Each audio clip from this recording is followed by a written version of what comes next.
thank you everyone for coming along. It's fantastic to see so many people here, especially at this, certainly in the Americas, what is quite an early time.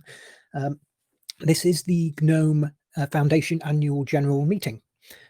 So this is where we kind of go through highlights of what we've been up to the last year and some bits and pieces as well. And then we open the floor to questions as well. So a quick sort of introduction. We have a sort of welcome and introductions to the new board. Rob up there is our president, and so he'll give you a overview of what we've been up to as from the board point of view. There's then a bit on finances and where we stand in terms of the amount of money we have and where we're spending it. I have some highlights from where the foundation has been up to and the sort of things we've been doing as a staff and our volunteers. And then the interesting bit as well is a Q&A. So this is the opportunity for everyone out there involved to ask questions of the board or myself or the staff to try and get some more information or to sort of help answer your questions, really. And in the shared notes will shortly be appearing the URL for that, so the Etherpad link. And then we can, and then please pop your questions in there and we'll do our best to answer them then. And then finally, to round up the session, we have our Pants Awards, but we'll get more to that there. So I'll pass it over to Rob now, and he'll do hopefully the first introductions, and I'll just make him the presenter as well. There we go.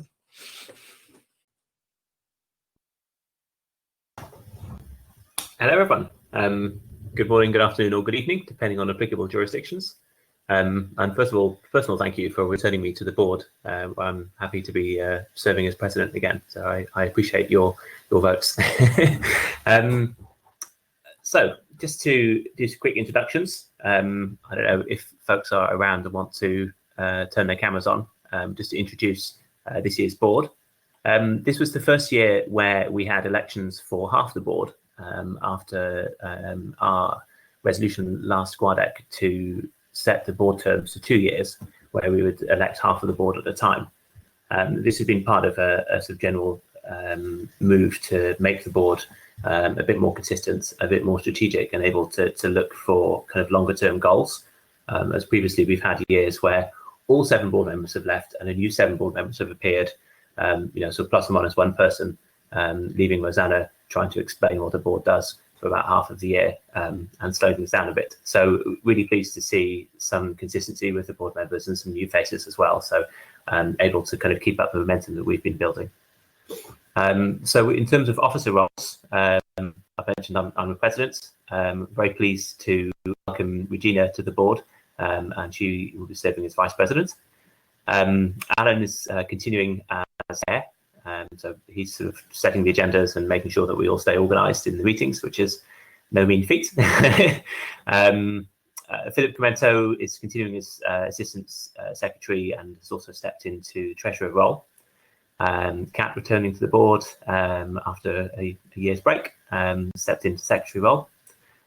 Federico continuing in the board, continuing in assistant secretary capacity. And Felipe joining the board, a director at large. I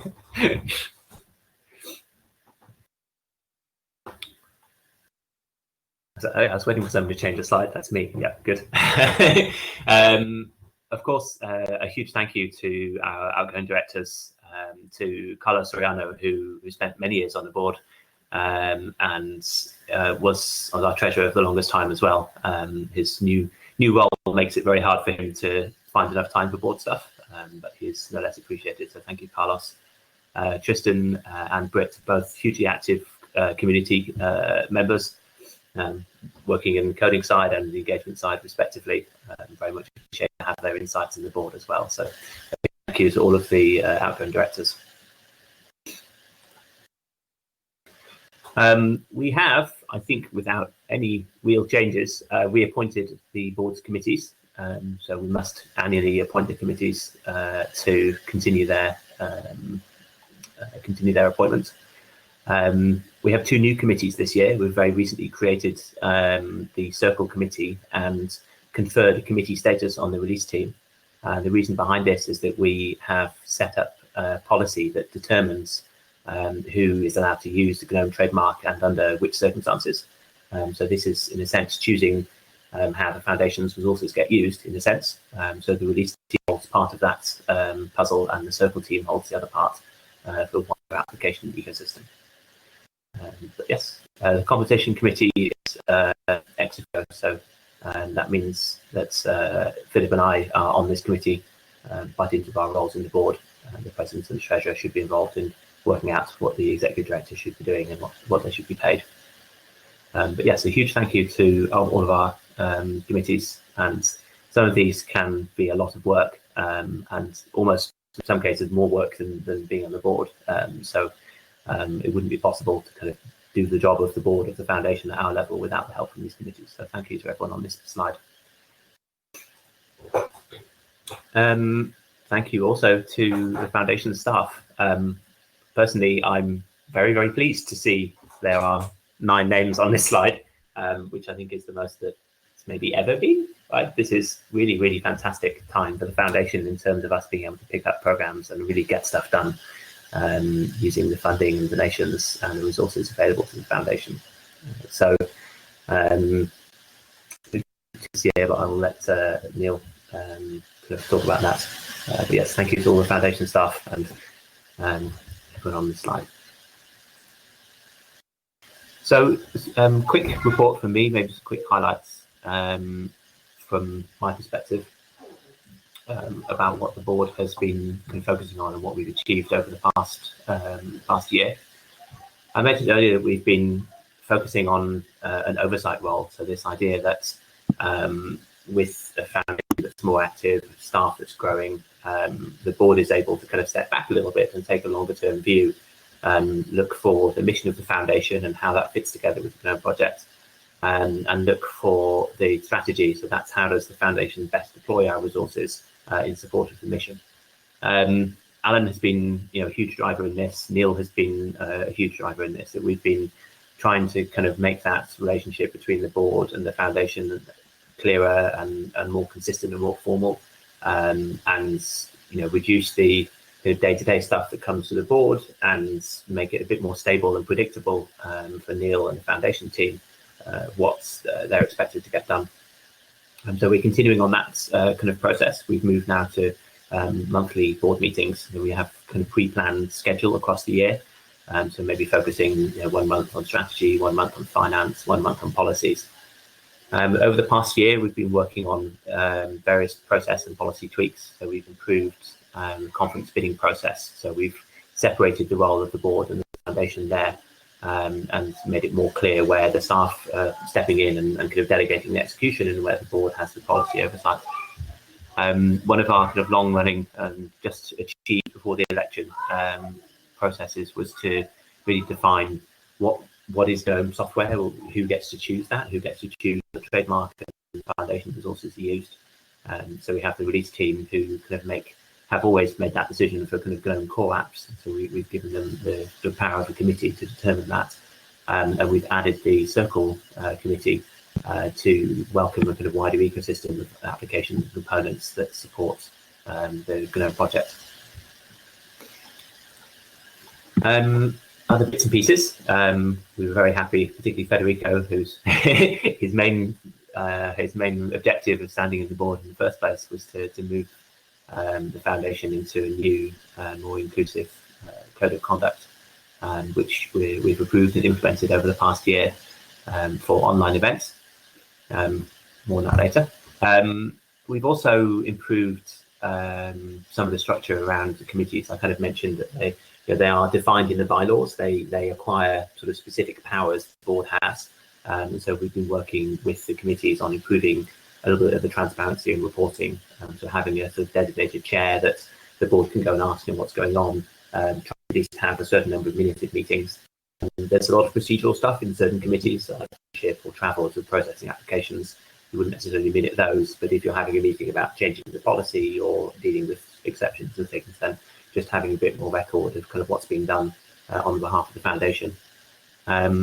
We negotiated agreements together with KGE for co-hosting last year's Linux App Summit, which is a model that we hope to repeat in a very successful event. Most of the organisation went down to the last team who were working as volunteers with support from KGE, EV, and the GNOME Foundation. But at least we've put the structure in place. And there's a lot of routine stuff that the board is involved with, which is, in a sense, us being directors and having responsibility at a legal level for the compliance and the operation of the foundation. So reviewing finances, approving the budget, and making that expenditure is justified and in the right places, and not spending too much of our reserves and things, approving sort of travel and events at a certain level.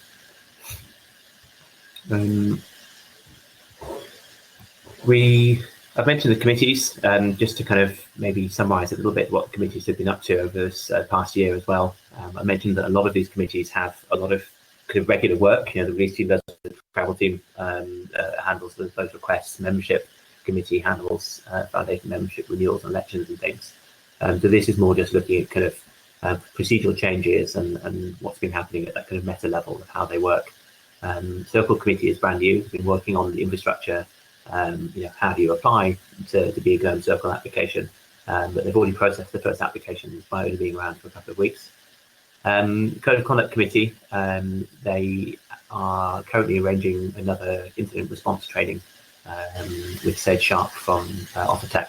So if you're interested in being one of those people who's trained at events to deal with incidents or to deal with incidents online, they'd love to hear from you if you'd like to go to that training. There's spaces for more people.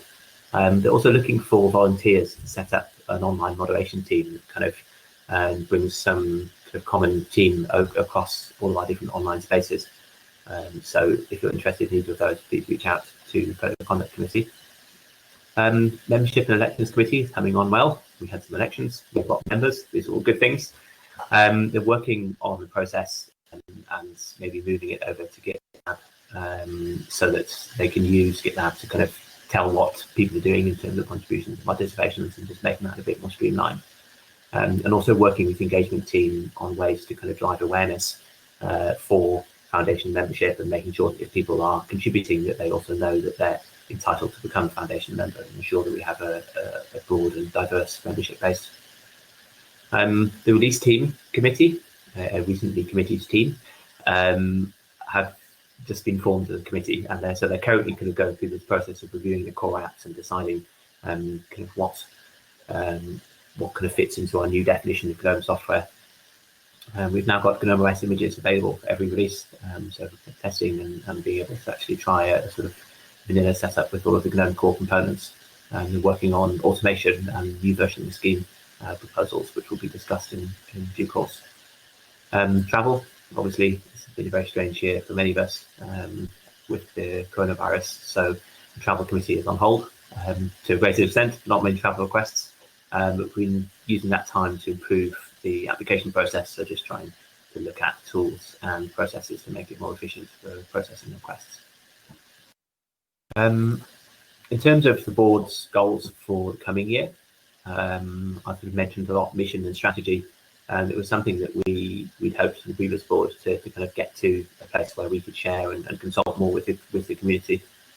This is moving along, and we're just looking for a kind of mission that resonates well with contributors to projects on an individual level, kind of corporate sponsors, and with donors who support the foundation's work, and make sure that we have something that kind of sits well, and no one's going to say, no, I didn't sign up for that. Make sure that we have a mission that kind of that people can feel like they can get behind. And then the strategy, just in terms of kind of bringing those groups along with us and making sure that the project is healthy and well supported, and is being promoted to support our mission, and that we have a kind of good way of deciding where the foundation's resources should go in terms of what do we sponsor, what do we work on, what are the programs that we prioritize. So we've got some kind of straw men sort of suggestions of that, and we're hoping to kind of get the board aligned around that. Obviously, we have new members in the board, and so we need to kind of make sure that we have a good consensus, and then start to consult more widely on that, and use that as a way of kind of setting the foundation's goals. The next point, something that we we did it a little better when Neil started as the executive director, and a few years ago we had some clearer goals for the foundation. That's something I think we need to get back to, just to make sure that we have a way of measuring our strategy, and we have a way of measuring the performance of the executive director as well. So just having clear and measurable goals. So that's something that we're kind of thinking about while we set the strategy. We can't just say like, oh yeah, more users or more CI servers or whatever. We actually need to say, okay, what are we expecting to achieve and when? And then be able to kind of hold people to account and give people responsibility, but accountability with it. The board has sort of noted that there's sort of imperfect split of communications platforms. I think it's sort of mailing list versus discourse, and then there's IRC versus Matrix versus Rocket versus Telegram versus. And I think this is something where I think, if I'm hopefully not paraphrasing Neil incorrectly, but I think he doesn't feel that the foundation should be turning up and just deciding this. So I think it's something where the board want to kind of step in and try and facilitate a community discussion, so that we can actually move to a sort of working system that hopefully gets taken place without too much drama. I think that will help the community, and it will certainly help kind of onboarding newcomers, that they can actually get in touch with different teams and projects. And the other thing that we sort of had a note to do, and I think now with less in-person events, it's a good time to do it, is to extend the because new code of conduct, more detailed code of conduct that kind of ties into the committee, and really calls out specific diversity and inclusion kind of goals. Extend that to cover in-person events as well as online interactions. When we implemented the code of conduct last summer, there were a number of events that had been planned and had already started signing up participants on the basis of our old events code of conduct. We didn't feel it would be appropriate to sort of move the goalposts after people had signed up. So the idea there is that we set that in place as part of our kind of conference policy in good time, so that when the events actually come around, then everyone knows the terms that they're for. And that's me. Again, thank you to everyone and all of the committees for at least letting this level of the foundation work. And I think I'm handing over to Neil now. You are indeed. Thanks a lot, Rob. So for people who want to see this a little bit bigger, or want to see more of the details, a lot of these numbers come from our annual report, which is on the GNOME website. So you can go up there and have a look too, just in case you can't see them properly here. So I just wanted to give a quick overview of kind of where we were last year for our finances, and this year's budget, and our kind of current cash in hand balance at the moment. So here is the 2018-19 year. So this is the one that finished the end of September, and this is kind of where we were compared to 2018 and 2019. So obviously we continue to have a number of quite large grants that had come in 2019, as well as kind of increasing things like our advisory board fees and slightly the amount of sponsorship we get from conferences, as well as a few others. Interesting to note there that we also had quite a large increase in the amount of interest. That's obviously if we have a lot of the cash in bank, then there's going to be a number of interest paying on that. You'll also see that we've had an increase in the amount of expenditure we've had.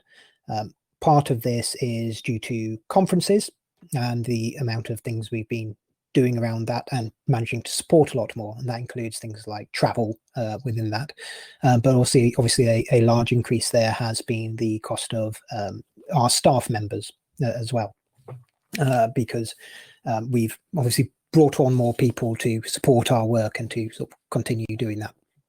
So that then puts us into the what are we doing for basically this year, which is on this next slide. So here is our 2019-20 budget. This is on the wiki as well. So wiki.gnome.org/foundation. There's then a link to the budget on there. So all our year's budgets, the overview is published all there. So you'll see we have a a larger number of expenses than we have under income. There's a couple of reasons for that. Firstly, we do have quite a lot of money in the bank at the moment, and we have something called a reserves policy, which is the amount of money we should be holding in the bank. And if you'll see at the far right-hand column there, then the estimated balance at the end of this year will be higher than our reserves. So the idea is that we use the money that has been donated to us, that has come from sponsors and that has come from grants, to actually spend it on things that help the project. So it is important for us that there is actually that we are actually able to spend some of that money in doing the sort of things we want. Now, I believe for the past 4 years, there has always been an aim to spend more than we actually bring in, and we have failed to do so on all 4 years. So we normally have made a small surplus. I will put a slight warning around these numbers again. Obviously, we're spending at the moment a lot less on things like conferences and travel. So I'm not entirely sure how we're going to end up looking, but I suspect we will once again make a surplus this year.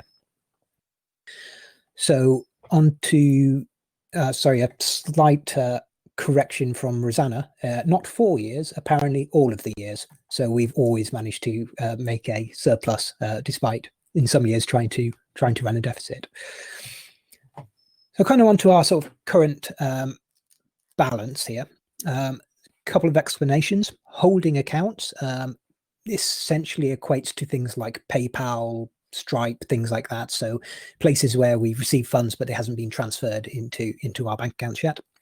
Our checking account is our main account, which deals with day-to-day expenses and things like that, and paying bills. And our savings account there is how much money essentially we have in our savings, which yields a slightly higher interest rate, but at the moment global interest rates are at an all-time low, so we are getting some, as you saw from that, but it's not loads. A note from our liabilities line here. This is essentially the form of a loan which we took out. This was the US government's COVID support scheme, where they would cover a certain amount of employee wages and holiday pay, etc. It is technically a loan. However, we believe that in a couple of months' time, we'll be able to start the process for having that forgiven. So then the idea there and the hope is that that wouldn't need to be paid back. But at the moment, it does technically exist as a loan. So that's why it appears as liabilities. So as you can see, we have quite a healthy balance in the bank account at the moment, which is very pleasing to see. So just moving on to my executive director's report then. So this is a kind of highlight about what the foundation, the staff, the teams and various people have been doing over the foundation over the last year. So despite the current travel restrictions, we've actually continued before we all had to stay at home. We continued our aim of actually running events and going to a lot more events than we have done in the past. And this is something that I've been trying to do, and that the foundation has been trying to do a lot more than before, because I think it is important that as a project we remain very visible and are actually go to places and talk to people about what we're doing, how we're doing, and continuing that sort of partnership working with other organizations as well. So obviously we attended a few different ones. Obviously our own ones are GNOME Asia and the Pan-African GNOME Summit, as well as Rob mentioned, we ran the Linux App Summit in conjunction with KDE. We've also been to things like the OpenSUSE Asia Summit, where I believe it was Rosanna who keynoted there. as well as myself. And things like we've had booths at All Things Open, the China Open Source Convention, and Scale. I'm also particularly pleased by the Pan-African GNOME Summit. This is something that we've done for the first time. It was going to be quite a large in-person event in Nigeria. We had over 100 people attending. Of course, that all had to be cancelled, but we did manage to hold a short online meeting, and I'm very hopeful that that's something that we can continue with. I'd like to particularly thank all the staff members who've come and supported this. It's been absolutely fantastic to have people around at the booths and being able to sort of talk to people, and to people like Caroline, who particularly has designed lots of normal marketing and leaflets and exclusive T-shirts for some of these, where we've managed to sell them and really sort of helped push GNOME out more widely into the community. And as always, we've had a number of Hackfests, which have been very successful. So we had our GNOME Shell Hacks Fest, the 6th iteration of our Rust and GNOME one. A GStreamer Hackfest and Pipewire as well, which was in the same place but a couple of days later. And then a particularly interesting one around accessibility and a GTK Hackfest, which was held just over FOSDEM. Hopefully people got to see Emanuele's talk yesterday about the fantastic progress we've had into accessibility and GTK. So a few other highlights of things we've been up to. Obviously, we have 2 new staff members. So as I mentioned, Caroline Hendrickson is joined us as our brand manager, and Melissa Wu's joined us as one of our program coordinators. And if people have seen the annual report, I'm sure you'll see how wonderful Caroline's work is, or indeed a lot of the slides that we've had for GUADEC itself, and the lovely sort of cityscape timeline as well. And Melissa's done, and Caroline have done a fantastic job as well on the community engagement challenge. On the sort of GTK front, for those who haven't seen, we have a new GTK website, which looks a lot better and is a lot more visually appealing for people who are interested in the GTK toolkit, and really helps highlight some of our documentation a lot better, and it is a lot more of a polished there to convince people that developing with GTK is something that is important and is something that they're able to do and produce amazing applications. As Manuel mentioned yesterday, I believe it was, or the day before, he had a talk on accessibility and a deep dive into the accessibility toolkits that we have here. Essentially, the issue is that ATK and our accessibility toolkits haven't had much love for a while, and so I asked Emanuele to have a look at that and see how we could really revamp that. And essentially, that is going back into the main core of GTK. And so our aim is that every app written for GNOME is accessible by default.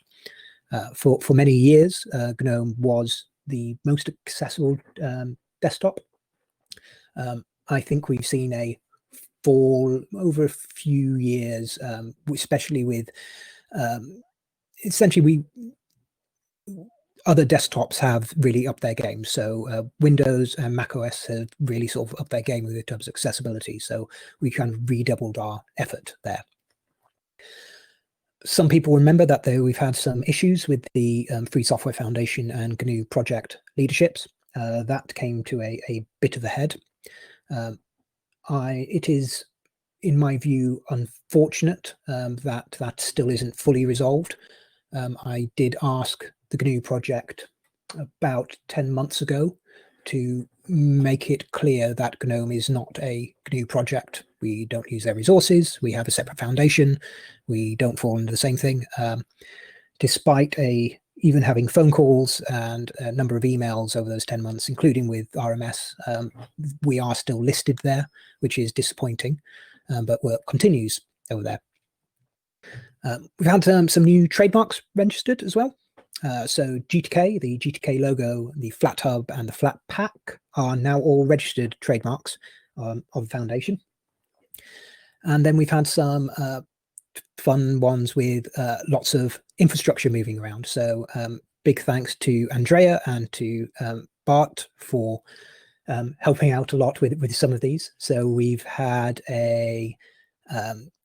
essentially a move of all of our servers halfway across the US to new data centers and onto new servers. And a lot of services have moved to OpenStack, for example, as well. We've also had some new and updated services. So we have, obviously, as everyone's following along in the chat can see, we have a Rocket Chat server, which has been running for about 6 or 7 months now. So that's really started as a bit of an experiment to see, initially for staff, to see how easy it was to use that and to be able to communicate with each other.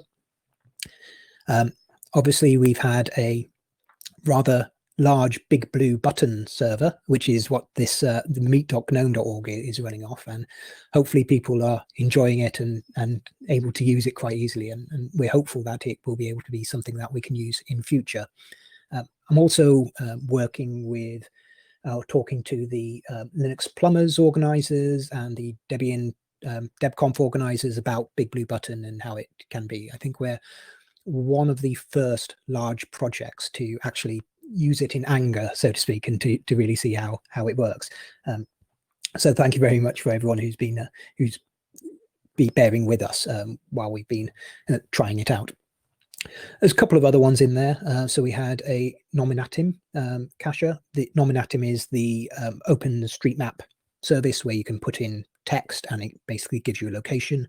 It seemed that we were hammering that rather more than they were happy with, so we had to create a caching system around that. So we were able to reduce the load.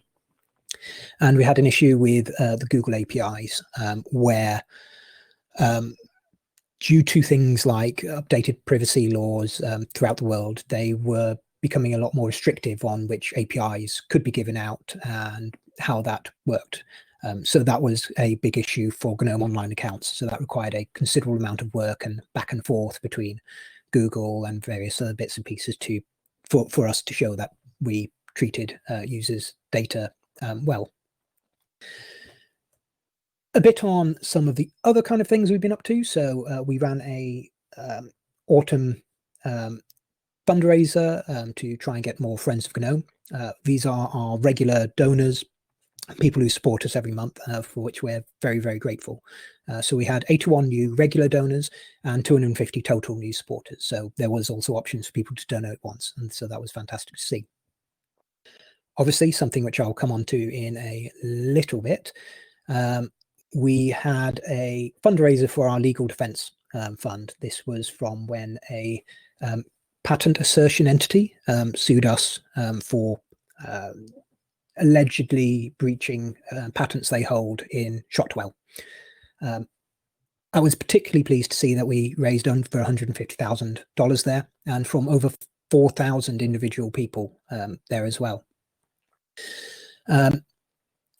We also got accepted into Google A Summer of Code for the 8th time, I believe, possibly more. We've been a regular project in there, but also for the first time the Google season of docs.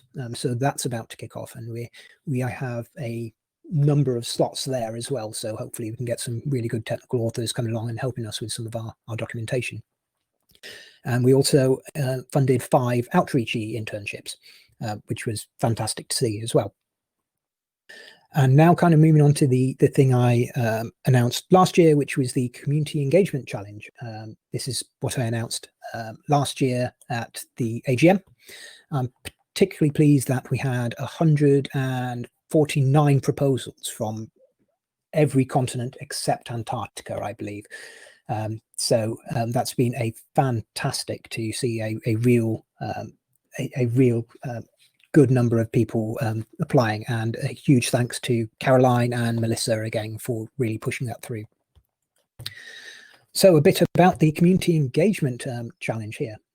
It was announced that out of those 149 applicants and proposals, then 20 would be moving on to the next round. So to have a look at sort of the goals of this, this was an inaugural thing that we were doing, and the real aim is to engage people in free and open source software communities. So there's a lot of things out there which can, say, teach you to write Python. There isn't much out there which can teach you how to write free and open source software, how to engage with communities, how to get your stuff submitted, things like what is a patch, how does Git work, how do you interact with people online, how do you interact with a wider community. And so we really wanted to come up with ideas that sort of connected that next generation of coders to the FOSS community and improve those skills as well. And then also to encourage community participation for years to come. So we launched the challenge, and we've had as mentioned, a large number of proposals. And at this point, I'd like to particularly thank Manuel Haro, Jenna Linkins, Alison Randall, and Murray Saunders. Those are our 4 judges who've been trawling through the proposals and sort of picking the top 20. And I know it's been quite a tough job, as there's been some very excellent proposals coming up. So the phase 1 winners for the top 20 people who will be moving through to the next round of the challenge are, and these are on 2 slides. So if you're watching at home and you're not on the first slide, don't worry too much. So the first part is the Big Open Source Sister project, the broadened participation through scaffold-sustained FOSS engagement in an undergraduate computing curriculum, Creative FOSS, Eureka Universe, First Contributions, FOSS Desktop for Kids, FOSS Campus, FOSS Co-op, and that's a platform for a student cooperative playground, a FOSS Dorm, Handybox, Init OSS, Institute for Computing in Research, their summer internship program, LeapCode, Let's GNOME, RIA, OSME, which is the Open Source Made Easy, Open UK's kids courses and their associated digital camps, Open University Project, Welcome Kits for Everyone, and Welcome to FOSS, WELOS. So congratulations to everyone there. Stay tuned for more information about phase 2. Excuse me. And more details will be on the challenge website about those projects and all the things there. So congratulations to everyone who's got through this first stage. The name now is then that these will be all worked out into prototypes and sort of proof of concepts on how they could work. And then there'll be a further round of judging where the top 5 will then go through to make a fully featured product. So just winding back slightly to last year, there was something else that has taken up a considerable amount of my time and the foundation's time over last year. But I just wanted to give people a kind of a update and a overview of how this went and kind of what was going on. So if imagine it was last year, it was GUADEC 2019, and we were in Thessaloniki in Greece. This was when we could all mix together and have some nice beers and actually meet up again. I know it seems like many years ago, but I certainly look back with it at quite fine memory. We were also even able to go to the beach. And after that particular beach day in Thessaloniki, they have this, hopefully it comes up, this fantastic pirate boat. Now, there was a trick to this pirate. So this was the day later. There was a fantastic pirate boat, which had a bar in it. So you can go and have a nice cold beer. Also, fortunately, the cafe just by where it was near also had good Wi-Fi. So I was connected to that. And so I get on this boat and you basically sail off into the bay. And so I order beer, we start sailing, and just as I'm getting out of Wi-Fi range, a tweet arrives, which says that the GNOME Foundation is being sued over patent infringements in Shotwell. So you can imagine me on this boat having suddenly been alerted to this tweet, and then my internet connection disappears for the next hour as I'm on this boat in the bay and not able to actually connect and find any more details. So eventually we managed to land again. I try and have a look a bit more at things and then call a couple of our pro bono lawyers. And so there's a bit of a panic going on at the moment.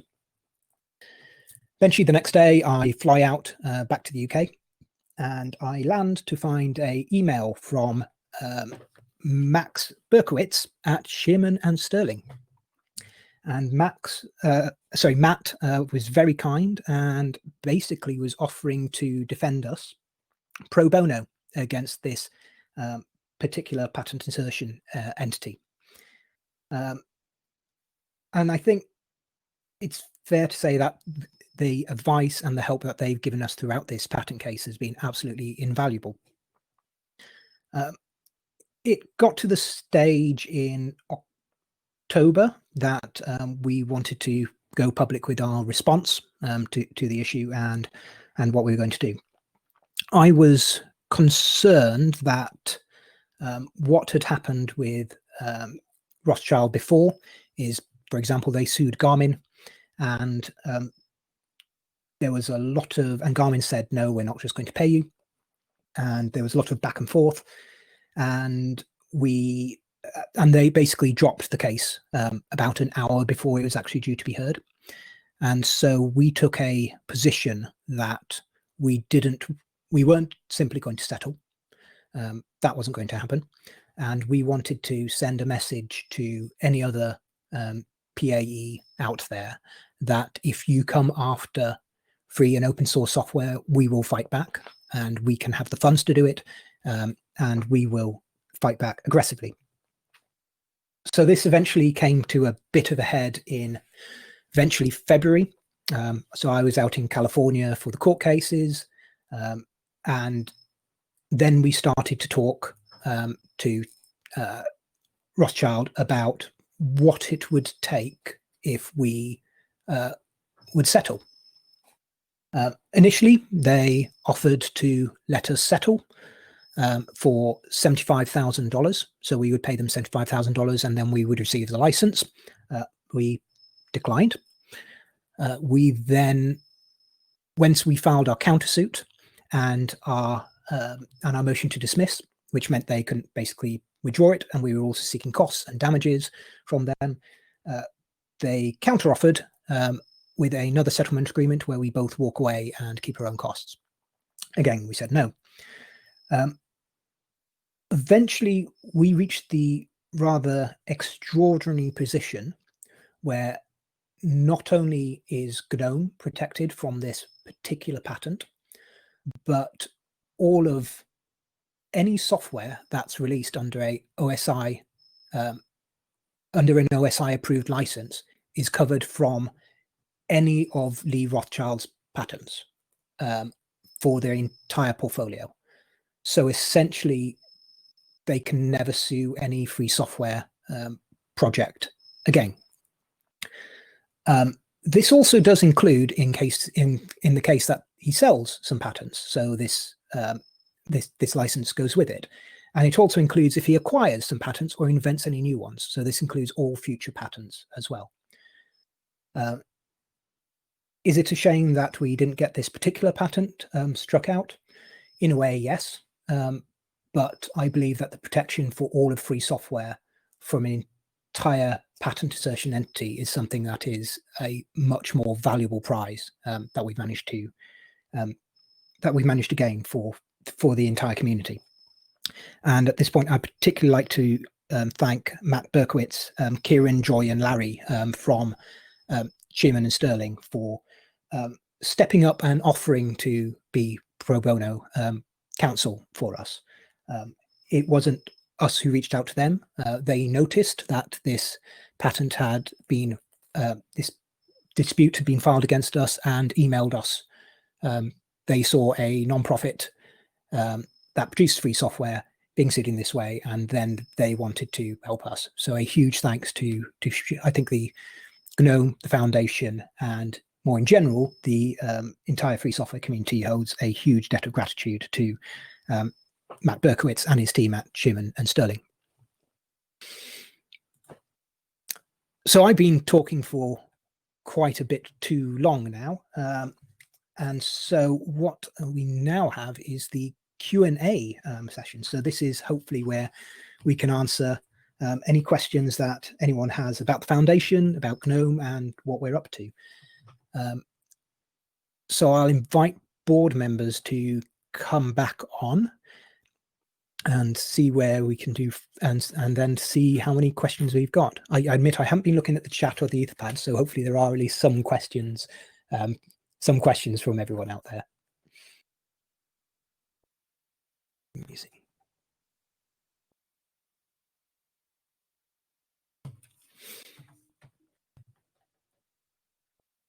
Great. So look, there is quite a number of questions. Rob, do you want to start off with these? If I'm asking the question, then someone else will have to tell me to be quiet, because otherwise I'm happy to chair. So first one, I mean, a few of these have notes on the Etherpad. I think for the sake of a more permanent record, I'm going to answer them out. I'm going to read them out and allow us to reset so that they are recorded, typed, etc. So are the GNOME Challenge results being announced? Yes. They just were. Congratulations to all of the winners. I think it's a very exciting initiative to see a new take to newcomers in the community, and also kind of widening GNOME's reach outside of just the GNOME project. That's bringing people into FOSS in general. So huge congratulations to all the phase 1 winners. Next question: how can foundation members that aren't in a committee contribute? Seeing a few names against this answer. Philip, Federico, do you want to take this one? Sure. Yeah, I can read out and elaborate on what I wrote there. Yeah, so it really depends on what you want to contribute. There, being in the committee really isn't that different from contributing in some other way to the GNOME project or the GNOME Foundation. It's just that we have committees because there's a particular I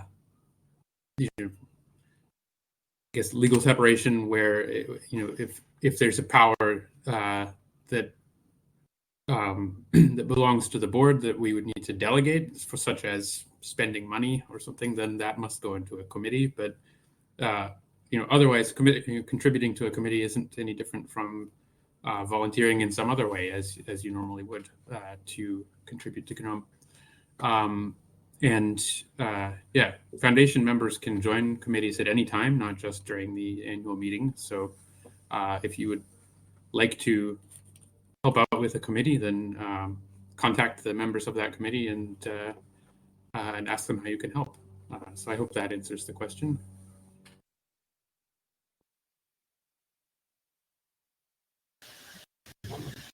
Fantastic. Federico also pointed out there's a Teams page on the GNOME Wiki, which has a list of teams. So if you're interested in finding, there are lots of teams in the project and kind of volunteers that help the foundation in other ways. Engagement team is a very large and active team. We've got design. I'm not going to list them because I'm going to offend someone. There are many teams. I think to be a foundation member, then you perhaps already contributed in some way, but you can always find different ways to contribute to teams. The next question: a month. What time frame can we expect minutes to be published? Secretary? So at the moment, the minutes need to be approved by the board, which happens at the following meeting. And as we're having the meetings monthly, it's about a month to get the minutes published.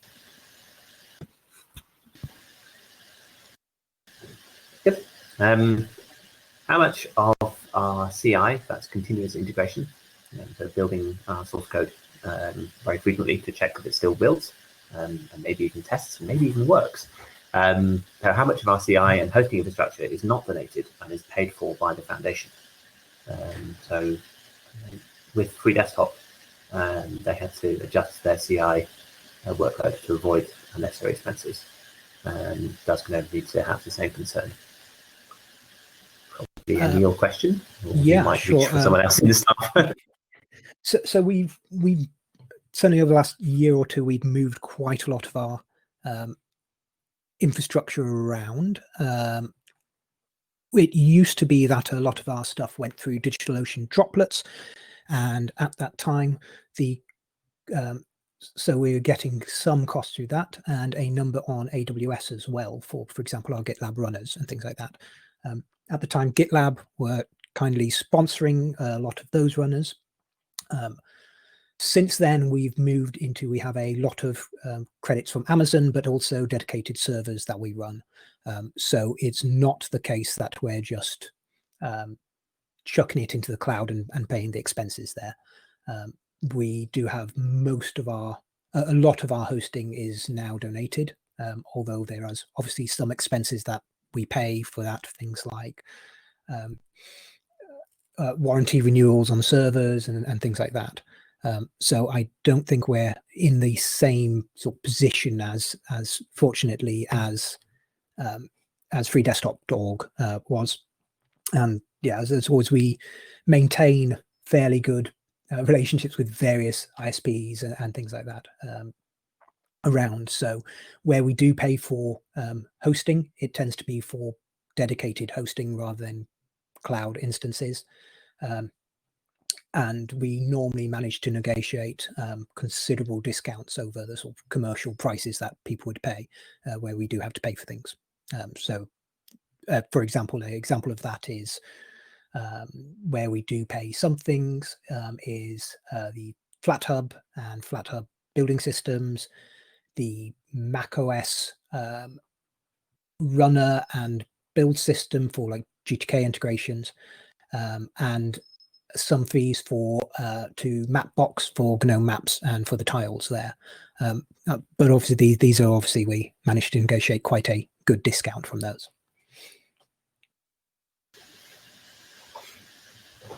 Neil loves the question about servers. There we go. Thank you, Neil. Secret geek detected. So how often and in what detail should the ED reports be made available to the membership?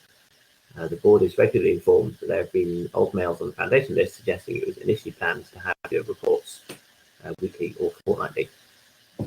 I could have a stab at this one. I don't know if Alan wants to, sort of my partner in crime, Neil, just to hear from different voices.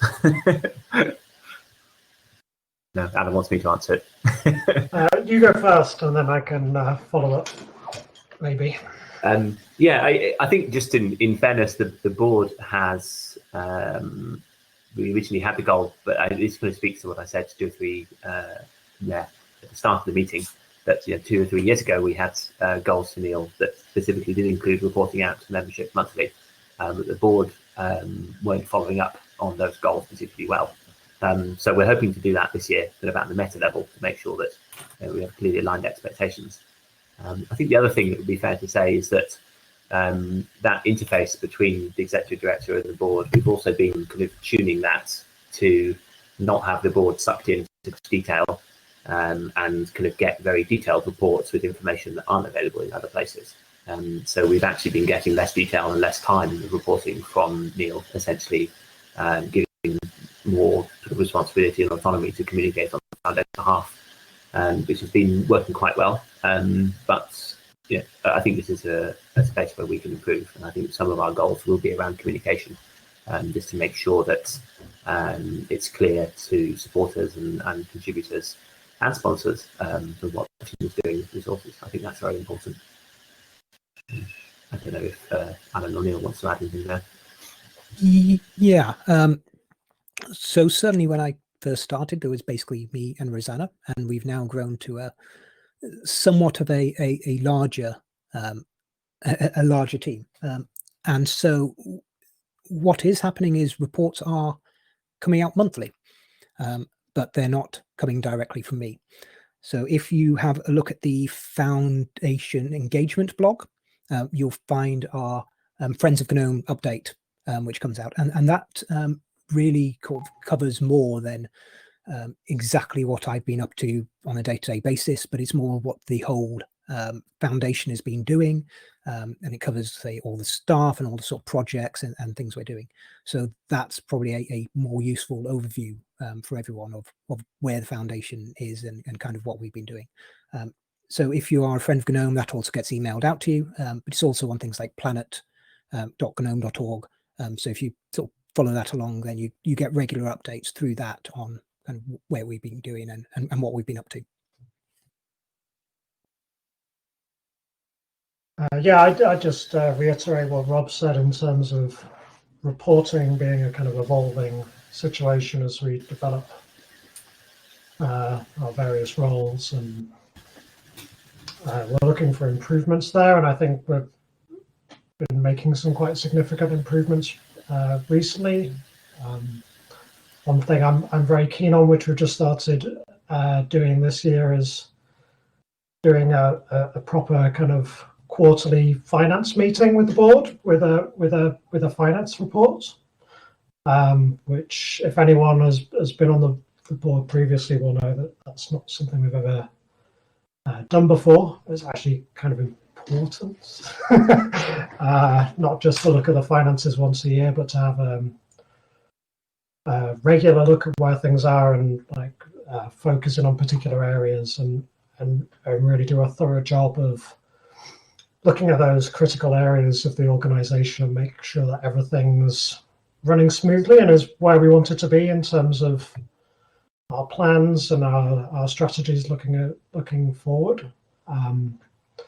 So,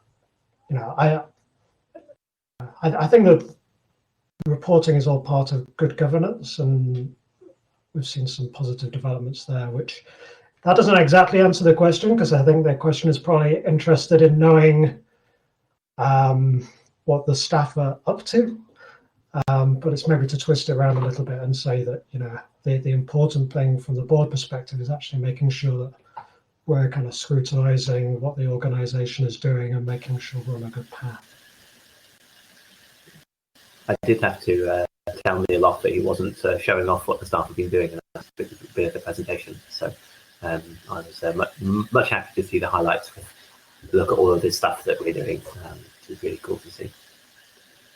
So this one is probably one for me to answer. I'm happy to also let anyone else answer. But, what other parties like KDE contacted before registering the flatback and flathub trademarks? Is everyone happy for me to answer that question? This is basically my fault. Neil suggested it, and I said yes, and I didn't really think about that. And that was sort of in flight already when I was talking about FlatHub and sort of hopes and plans at the Linux App Summit in Barcelona last year.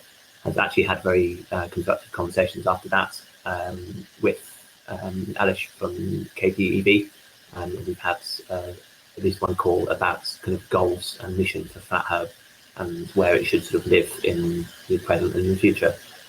So slight snafu, my fault. We've let them know that those trademarks were in flight and have now landed, but we're also equally happy to sort of move them somewhere else if that better supports what we are trying to achieve. So the current status of that is that we're sort of trying to align objectives so that we can do similarly to what we did with GLASS itself, is to come up with some kind of memorandum of understanding, sort of informal contract between non-profits about sort of pooling resources and working together. So we would absolutely love to keep working with KDE to define that mission and to set things up in a sort of well-resourced and sufficiently neutral place. So this is bootstrapping, but wherever it needs to go, we'll take it.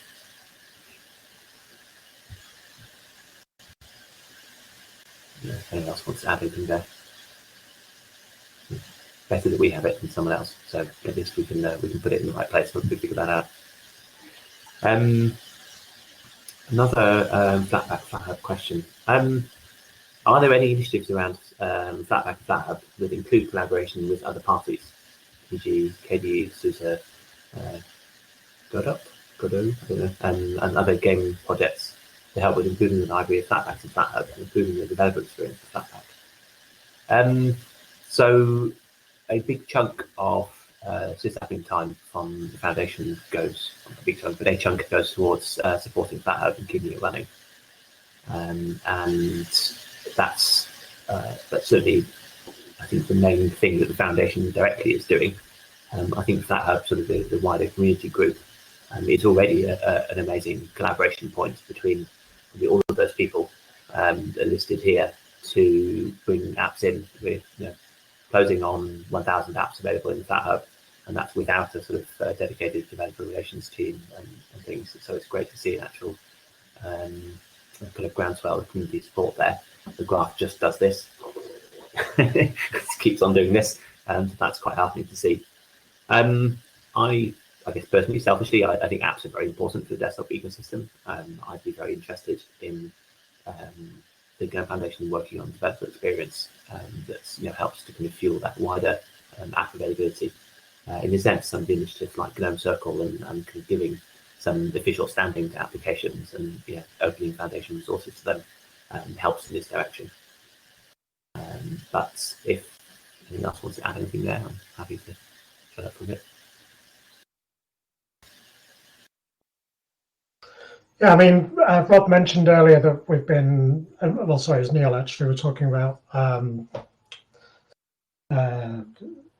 looking at the foundation's long-term strategy, and developing that is something that's been a focus of the board recently, and is something that we're going to be, I think, focusing on over the next year. And I think one of the elements, one of the things we're asking there is, well, how does the GNOME project grow, and how does the foundation help it to do that? And I think we've definitely recognized as a part of the discussions we've had already that growing the application ecosystem is a key part of that. So definitely something we're interested in. The question I think that we have to answer as the board is, well, how does that fit into all the other things that the foundation and our staff do? Because while we have more staff members than we have at any other point in our history, our resources are still somewhat limited in terms of what we can do there. So certainly something we're interested in and we recognize, but also something that has to be balanced against our other priorities. So I think if members of the community have particular initiatives or ideas there, the board would definitely be interested in hearing those, and we can think about how they might fit into our long-term plans, but no promises either, I guess. Which isn't to say that FlatHub and FlatPak initiatives have to go through the foundation and the board. There's certainly plenty of opportunities to do that at the community level as well.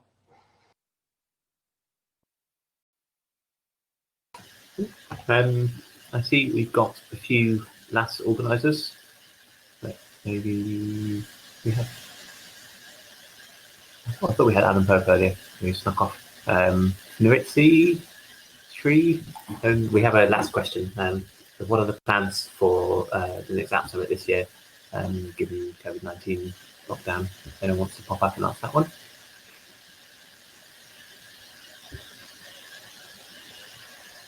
All right, I think I'll take a stab at it.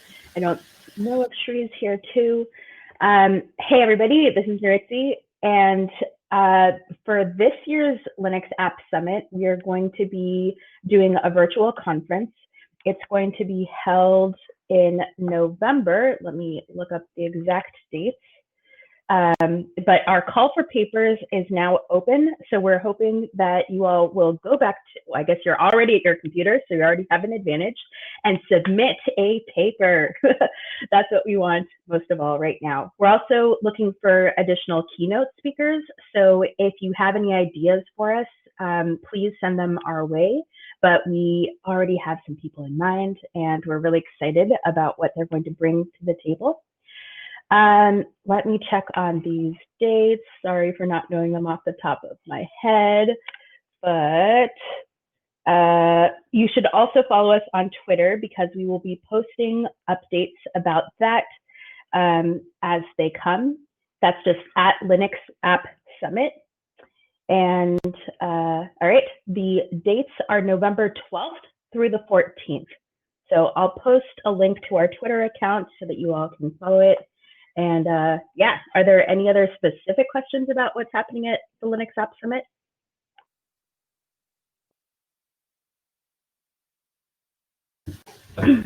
That's awesome. Thanks, Mitzi. Okay, great. Thanks. I hope to see you all there. Bye, everyone.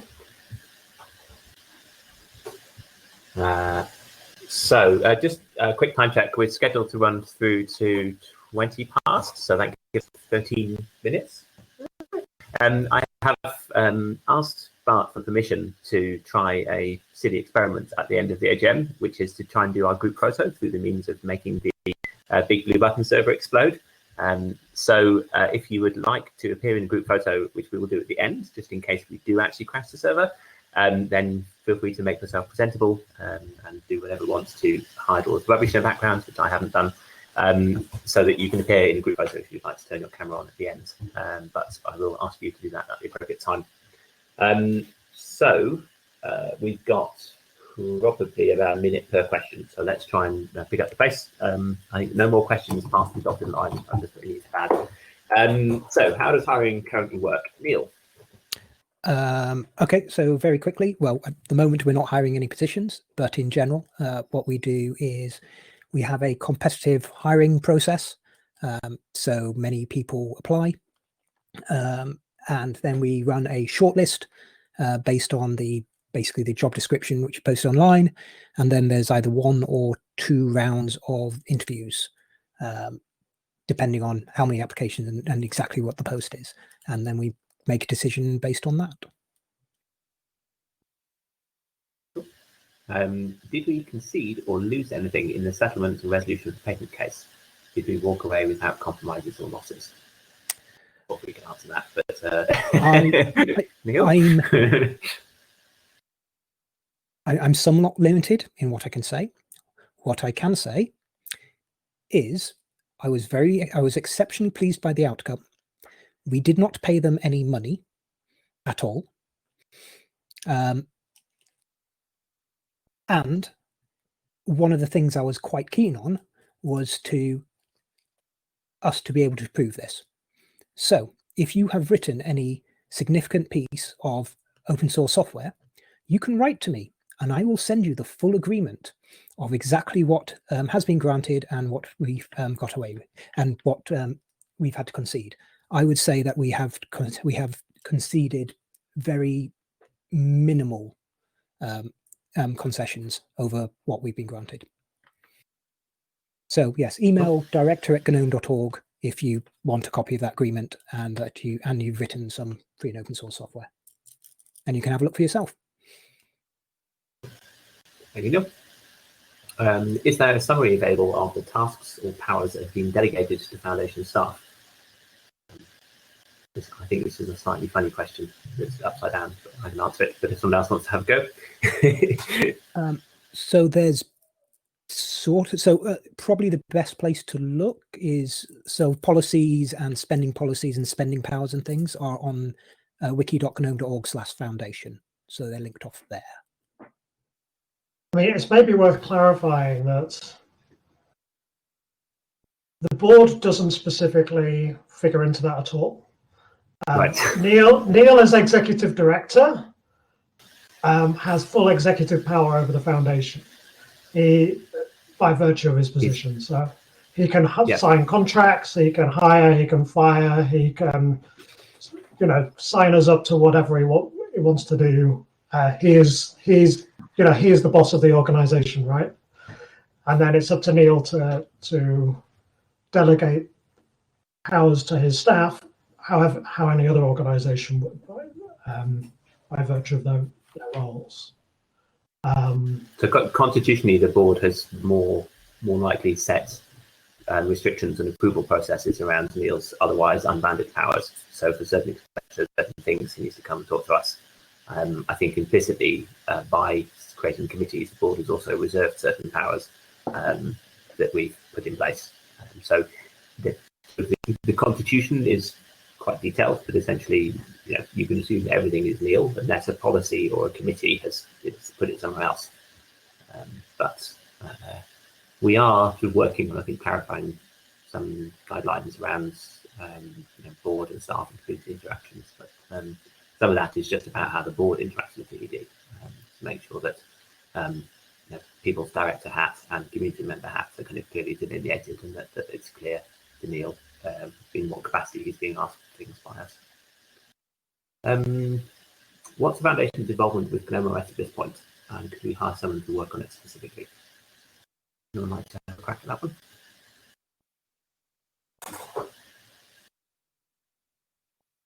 Yep, I'm happy to have a crack at that one if you want.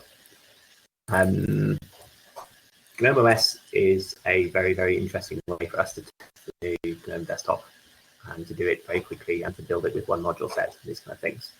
And we believe that GNOME has millions of users, and all of those users come from, to some extent, Linux distributions or platform vendors or OS vendors who spend hundreds of thousands, if not millions of dollars developing GNOME and technologies we depend on.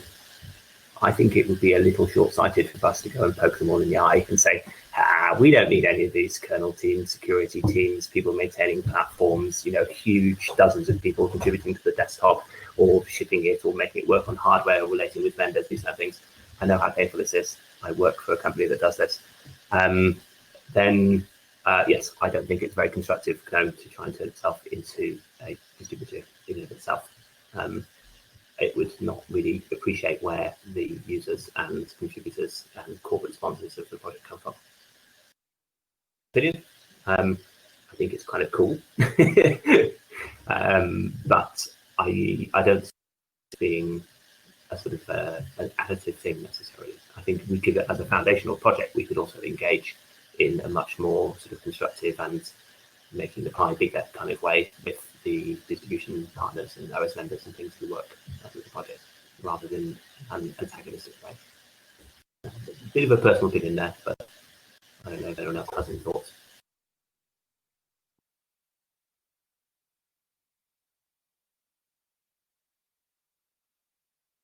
Oh, well, that's my last term on the board. Anyway, what's the plan regarding communication platform evaluation? When can we expect the decision? The situation is quite bad right now. I think the clarity probably not going to decide. We're going to set up a process to engage the community in a constructive conversation. So I think Carlos was looking at some of that. So we have tickets knocking around of how do we set up a good sort of consultation process and make sure that people are kind of heard and involved in that decision. Yes, we agree the situation is quite bad. That's why we have noted it as something that we think it would be a bit odd for them to just turn up and decide. So I think this is something where he's sort of looking for a bit of backup from the board to make sure that we do something that brings the community in. So there isn't a planned specific timeline other than we know that we need to sort of look into it and start the process that does involve the contributors and members. How can I and the open source lab community, so I think this is one of our speakers on Zacatecas, yes. How can I and the open source lab community work to make contributions? Anyone wants to take that? That's a newcomer's question.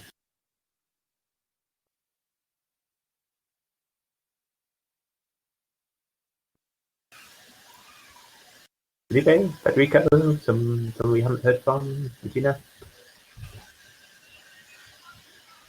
All right, I would say that you can contribute in various fronts. We have translation team, documentation team. I think Federico linked before in the questions a wiki page with all the reaching points for these teams. But if you're interested on contributing code, you can find the modules on GitLab and make merge requests, and maintainers are going to review. We also have a newcomers guide. So you can go to wiki.gnome.org/newcomers, and there we have instruction materials for teaching people how to contribute to GNOME, how to commit, the contribution processes, how to build GNOME applications, the release processes. So you can get a part with all the backlog you need to have to start contributing. Yeah, one thing in particular I would like to suggest to open source lab community and more or less local teams, is to look at the existing. It depends on what to do and what they want to do, of course. And I'm very focused on development stuff.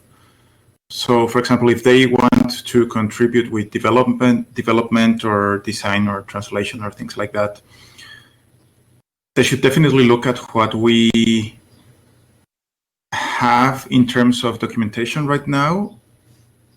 Try to maybe translate it to their local language and see if there's anything missing for their particular context.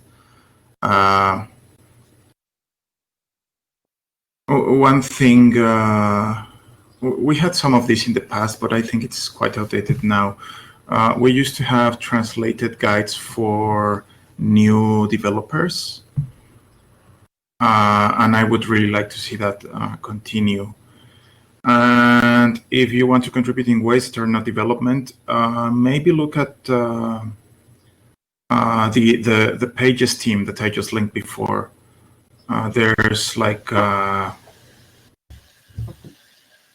the translation team, the engagement team.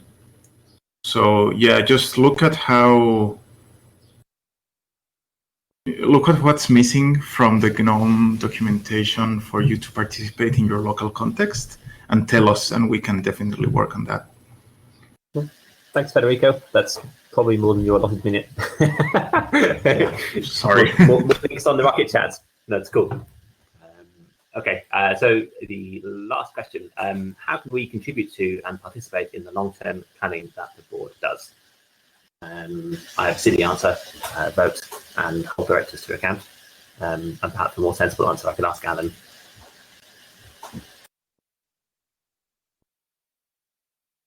I guess the first thing will be talk to your existing directors. I think one of our jobs is to kind of represent the board within the community. So if you have particular ideas or concerns or interests, let us know, and we'll take your thoughts into account as we go through the process. I would imagine as we get further on with the process, there will be some kind of documentation published as to what the exec strategy is, certainly some form of it, and at that point we can try and get some comments and feedback that way. We've still got probably a little way to go before we do that, but I'd say watch this space in that regard. We'll try and do something. It would certainly be nice if this process wasn't just within the board. Yeah, those are my main ideas. The board issue tracker is public, by the way, so people can theoretically go and file issues and comment on issues. We do try and make as much of our process as transparent as possible. Cool. Anyone else on the board want to add to that? Or should we move on to the final and most important duty of nature? You should move on. Move on. Right. Aha. Good. Yep. So I'm restoring the presentation. Wait, how do I make everyone bigger? Make presentation full screen? No. Ooh, there's a little tiny thing. Excellent. Let's watch how someone learns how to use Big Blue Button. There is a tradition in the GNOME community, and it's, I think, one of the most enjoyable things that we get to do as the board. To answer the perennial question, ¿Dónde están mis pantalones? After GUADEC in Seville in 2004, 2005, Jeff Ward, who was then a very prominent voice in the GNOME community and something of the community manager for GNOME 2, who took it out to that major release, professed to know no Spanish, apart from ¿Dónde están mis pantalones? And had no idea what it meant, or so he claimed. But thankfully, somebody in the streets of Seville managed to find the missing pair of trousers. And Jeff's trousers! And the next year, after GNOME 2 had been released, then Jeff's huge contributions to the community were recognised by awarding him the ceremonial pants of thanks, starting a very, very silly but very cherished mission of contributions to the GNOME community. So we've opened up the nominations, and the board had a quick chat about it yesterday, and very strong support for one name that came in. So this is somebody who joined our community a few years ago. At the past couple of Pants Awards, we've looked at kind of some old timers who've been around for a very long time and have contributed over 10 plus years, and somebody who's joined far more recently, but in that time they've had a really huge impact and have personally dedicated a great deal to the project. This is somebody who has brought an emphasis on inclusive communication and cultural sensitivity, and has literally gone to all corners of the world to help build a very inclusive and broad GNOME community. This is somebody who is a maximizer. That was a word that we used in the discussion. They have this ability and an effect of helping to bring people, motivate people, organize them, and bring them in as contributors to really motivate them. And some of the members of our board were personally welcomed into the GNOME Foundation by this individual. They stood for the board with joining the GNOME community, and stayed there for 3 years, and went on to serve as the president for at least 2 of those, although I haven't had time to check. And I think hopefully everyone's worked out by now that our pants winners, although I don't actually have them here, which is a slightly odd thing, but maybe Rosanna has arranged them to be mailed magically.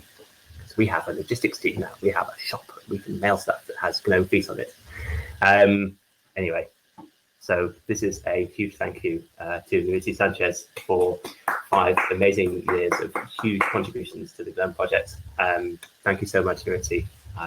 You have touched the lives of, I think, dozens of GNOME contributors and brought smiles to faces in all continents of the world apart from Antarctica, and the amount of energy and good wisdom and communications and facilitation management and everything. Thank you, Lucy, from me, the board, the GNOME community. You are amazing. Thank you.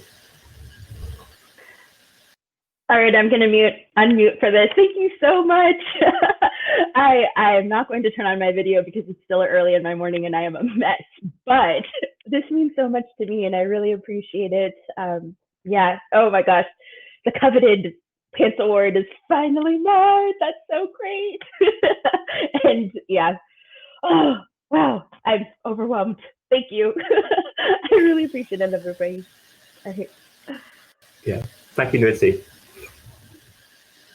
And giving like 2 talks as well, and yeah, non-stop. Thank you.